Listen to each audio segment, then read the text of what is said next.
What's up, LEGO builders? Welcome back to Coconut Brick Studios for another week of building the Battle of Coruscant in LEGO.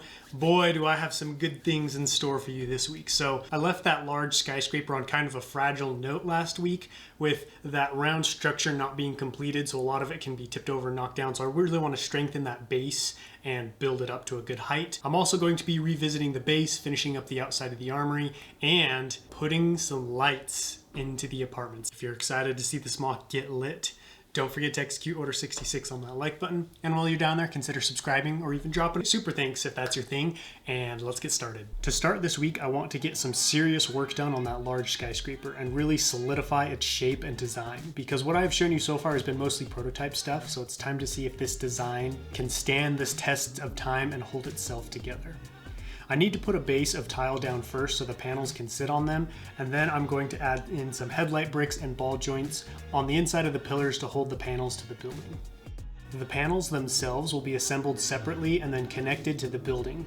The gap between the pillars is 15 studs wide, which is kind of unfortunate because that means I have to run a row of 1x plate along the side of my 6x14 plates that I have here. That means more connections that could break, and I'm going to need a lot more 1x plate in light bluish gray. These panels ended up being a pain to put in, so I didn't get a lot of time-lapse footage for you as I had to turn off the camera and really wrestle these panels into place, which took a while and probably would have been very boring to watch.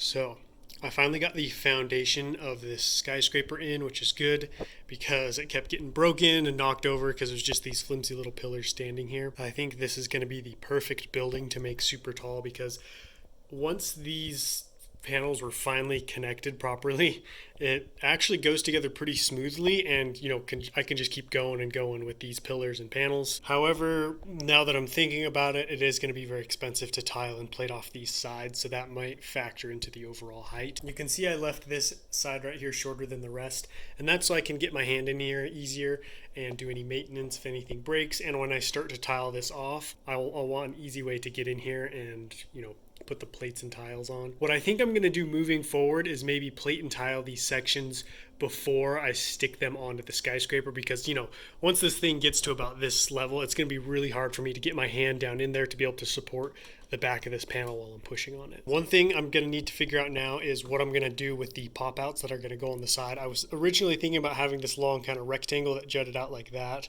but because we're so close to the back here, I don't really know how I'm going to do that. And then you can see over here on the side, I really don't have a lot of room to do anything either, so I'm going to have to adjust that a little bit, but I do have some ideas. What about if I did something like this, stuck like a half sphere on the sides, and then once I get to a certain height, I can buy a little piece that kind of tapers down and then planes into the side panel. I don't know, it might be kind of small, it might look weird, but that's definitely a potential option. While I'm over here, let's talk about the apartment for a little bit. Got everything nice and finished off here on the front. Everything on the inside is done. Walls are up to the correct height, so that means now it's time to put the roof on and connect the lights. I'm thinking about having two lights, so we're going to have one right here in this lantern, and then I want to have a dome light here hanging in the center of the room just to kind of illuminate this and help you guys see in there. And then I got this idea from Andy over at Brickanics. He's working with some lights as well, and he's been using these bricks to thread his lights through roofs and stuff, so I'm going to be having a couple of these along the roof. That's not all. I got a big old haul for you guys. Don't worry, I'm not going to show you everything. Just a couple of things I want to talk about. So I did get those replacement 2x bricks in. I don't know if you guys remember, but a while back I ordered a bunch of these in light bluish gray, and the person who sent them sent them in light gray, so happy I finally got those. I finally got these 4x4 wedge plates, and did you guys know these are kind of hard to find? Like, I had to scour stores to get the quantity that I needed. It was weird, I didn't know that. But now I can finish off the roof. And then we got lots of brick and tile in here, lots of good road pieces, building pieces. And then this package. This was a frustratingly expensive package because it's pretty much all just brick. Dark bluish gray brick, light bluish gray brick. I think 150 dark bluish gray bricks in total, and those are all just for the road. And we're gonna cut to a time lapse and a little bit of me doing the road and I want to show you guys like how many bricks this road eats up and how little progress seems to come from it. Now for the part of this update you guys have all been waiting for. Building the road. While very mundane and kind of boring, this is a very important part of the Moc, as this is where a lot of the battle will be taking place and where most of the vehicles will be. So I want to get it done and put in so I can see how it looks compared to the rest of the Moc and decide, okay, should I start putting headlight bricks in? Where can I actually put vehicles? And there's going to be a broken section of the road. But on the bright side, like I was saying earlier, the road in the middle section of this Moc is going to be broken up and destroyed. So I'll be using different kinds of pieces other than brick, and that should help lighten the load for how many I'm going to have to buy.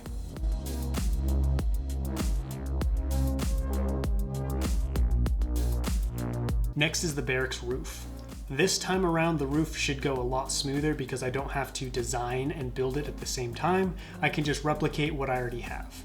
For those who are new to the series, I am basing these buildings off of the ones in the clone base from the Clone Wars episode, The Hidden Enemy. I think it's like season 2 or something. These buildings are of a more long rectangular design, which I really like, and that seems to be the right shape and proportion to fit well in my base.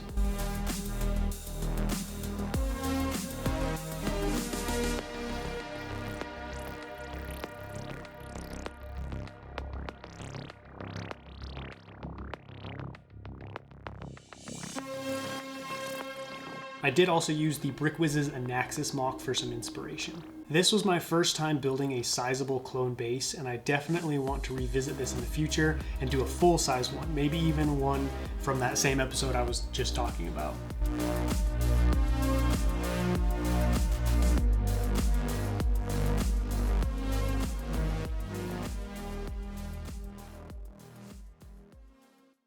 Let's see what's happening on the world of Coruscant. Also, sorry if my throat's a little dry. I haven't really drank much water today, so that's why it may sound feeble or raspy. Here's a look at the finished Armory building. You can see it matches the barracks pretty much identically.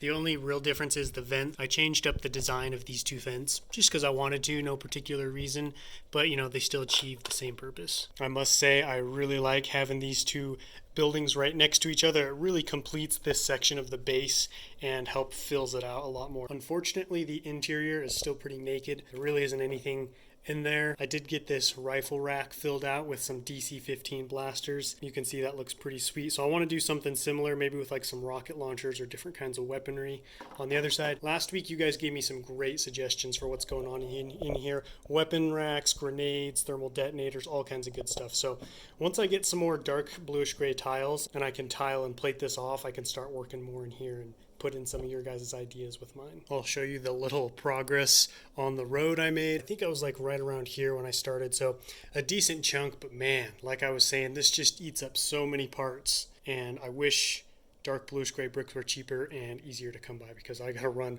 all the way up to the front of the Senate building, and then I'm gonna have roads branching off right there, and maybe up there and up over there too. But I'm actually thinking about doing the roads in sections, so you know, I'm building this Moc in thirds. We've got this third, the middle third, and then the last third.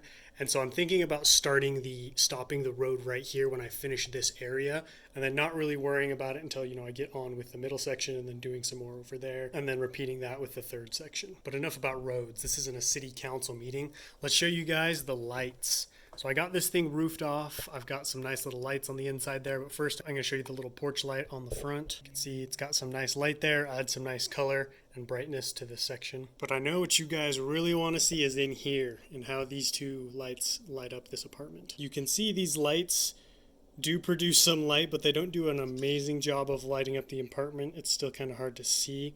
The lights themselves were pretty simple. I just took a half peg, and strung the light, LED light through that, and then put the half peg in a trans clear cylinder and stuck a round dish on the bottom, and then I stuck the wire up through the roof, and I used that half peg to the inverse side of the plates on the roof. I did end up swapping out these larger dishes for these smaller 2x2 dishes just because these were trapping even more light and it was even darker. But you can see without these little dishes, the room is lit up much better. So I'm trying to figure out a way to, make these lights look cool and kind of fancy without compromising too much of their lighting ability. But overall, we're on the right path. The lights are in, the roof's on, so, progress is progress. So while I would say this week wasn't the most flashy week or kind of progress heavy week in a visual sense, it was a good maintenance week, as I call them. I'm kind of helping the smaller details and more mundane, less noticeable sections of the build catch up to the more flashier visual parts of this mock. But what's going down next week? What am I going to be working on? These maintenance weeks, or I don't want to call them filler weeks because they're very necessary, but just they're less flashy. I'm dealing with things like that aren't as exciting as I was talking about earlier, are weeks I both look forward to and dread. On the one hand, I really like getting those smaller details in. It's very satisfying to me to feel like the mock's really coming together. The whole thing, not just the skeleton or the flashy exterior, but the guts as well. But on the other hand, it's much harder to film good, exciting stuff for you guys and kind of show what I'm doing in a way that's entertaining. Because, when you break it down, putting bricks down on a road just isn't that exciting to watch. But hopefully you guys enjoyed this update, and next week, I'm going big. I want to start another skyscraper on the roof. I would like to have all three started and just kind of know where they're going to be, what they're going to look like, and then start to figure out the heights. And then I'm also going to be working on the base of the big skyscraper, figuring out kind of what that external greebling and design and support is going to look like. And who knows, I might even start putting some stuff in the armory. All that being said, don't forget to let me know what you thought about this update in the comments, and I'll catch you guys next time. But until then, happy building.